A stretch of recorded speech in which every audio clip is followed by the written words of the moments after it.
বলবেন। এই তো প্রথমে আমি চালের গুঁড়ো দিলাম, আগে জলটা ভালোভাবে লবণ দিয়ে জাল দিয়ে নিলাম, তারপরে তো সেদ্ধ করে নিলাম গুঁড়িটা। তো সেদ্ধ করে আমি এই তো এখন কাহিটা সুন্দর করে মুথে নেব, তো যাতে একবারে নরম হয়। তারপরে আর কি এই তো মুথে নিয়ে, আর যেহেতু মানুষ অল্প অল্পই রান্না করতেছে, তো আমি এখন পাটা সবগুলো এক এক করে মানে লতা বানিয়ে নিতে আসি। তো আর একাই যেহেতু, তো দেখা যায় আমার ভিডিও করার মতন তেমন নাই কেউ, এই জন্য ছেলেকে দিয়ে মাঝে মাঝে ধরাই। এই জন্য আপনারা আমার ভিডিওগুলো দেখতে পারবেন যে আমি মাঝে মাঝে আমি সম্পূর্ণ মানে আমার ফেসটা একটু উঠাই, মানে উঠানোর চেষ্টা করি যদিও, তো কিন্তু ছেলে ভালোভাবে ধরতে পারে না, এই জন্য আর কি উঠাইতে পারি না।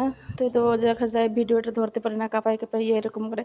এই তো দেখতে পাচ্ছেন ছেলে ভিডিও করতেছে, আমার ছেলে তো সে এতটা কিছু বোঝে না, তারপরও তাকে দিয়ে আর কি ধরাইছি। তো আমি লতাগুলো কাটতেছি সুন্দর করে, দেখতে পাচ্ছেন আমি কীভাবে কাটাকাটি করতেছি।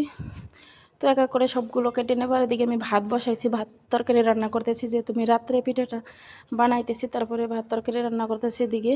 তো এদিকে আমি পিঠেগুলো বানিয়ে নিতেছি, আর অনেক দিন পর খেতে মন চাইতেছে, আর দুধ ছিল যেহেতু ঘরে, তো বাইরে থেকে আনছিলাম, সেটা দিয়ে রান্না করব। তো ভাবলাম দুধটা নষ্ট হয়ে যাবে এই জন্য আর কি। তো আমার ভিডিও যদি তোমাদের কাছে ভালো লাগে থাকে, লাইক কমেন্ট শেয়ার করে পাশে থাকবে। আর দেখতেই পারতেছেন পিঠেগুলো কীভাবে কী বানাইতেছি, লতাগুলো আগে বানিয়ে নিলাম, তারপরে তো এখন পিঠেগুলো কেটে নিলাম। তো এই তো আমার পিঠেগুলো বানানো হয়ে গেছে, দেখতেই পারতেছো কত সুন্দর কাটছি।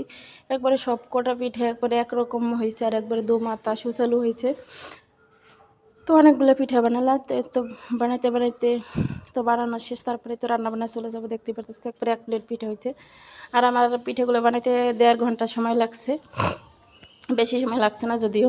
তো অনেকের আরও সময় লাগতো, আর আমি তো সব সময় খাই না, বছরের ভিতরে একবারে পিঠাটা খাই। দেখতে পারতেছি পিঠাগুলো কত সুন্দর হয়েছে, আমি হাতে উঠিয়ে দেখাইতেছি তোমাদেরকে। তো ওই তো পিঠেগুলো এখন রান্নাবান্নায় চলে যাবার। সকাল থেকে আমি দুধটা বসায় রাখছিলাম চুলার পার, যার কারণে এই তো একবারে মানে ঘির মতন উপরে বাসি উঠছে।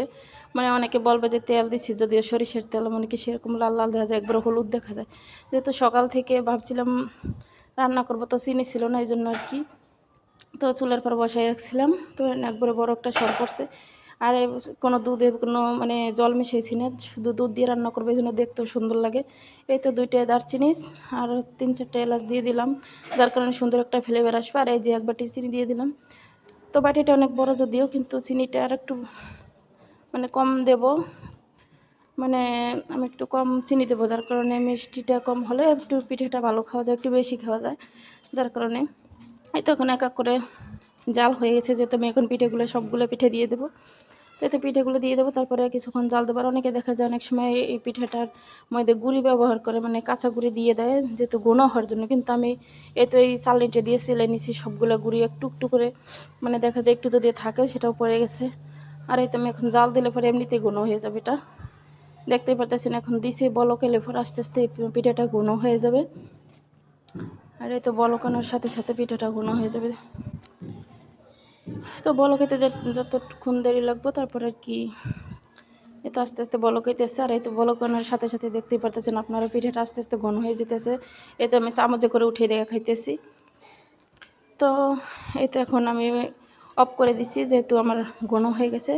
আর এই তো বাটিতে বেড়ে একটু দেখলাম যে কেমন কী হয়েছে, আর দেখতে পাচ্ছেন মানে একবারে সাদা যে শুধু দুধ দিয়ে বানিয়েছে সেটা বোঝা যায়। তো আমার ভিডিও যদি তোমাদের কাছে ভালো লাগে থাকে, লাইক কমেন্ট শেয়ার করে ফলো দিয়ে রাখবে। ধন্যবাদ পুরো ভিডিওটি দেখার জন্য। নতুন নতুন ভিডিও পেতে ফলো দিয়ে রাখবে।